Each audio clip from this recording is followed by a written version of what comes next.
Salmo Kapitulo 127. Gidayig ang kaayo sa Dios. Gawas kun ang Ginoo mooy magtukod sa balay, kawang lamang ang kahago ni adtong nagtukod niini.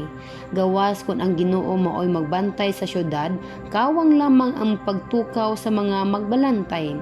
Kawang lamang ang inyong paghago pag-ayo aron mabuhi, ang pagmatag sayo ug ang pagpamaulan.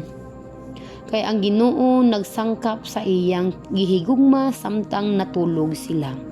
Ang mga anak gasa gikan sa Ginoo, sila tinuod nga mga panalangin. Ang mga lalaking anak sa pagkabatan-on sama sa udyo nga gikuptan sa usa ka manggugubat. Bulahan ang tawo nga daghang udyong, dili gayud siya mabuntog ini katubang niya sa iyang mga kaaway diha sa hukmanan.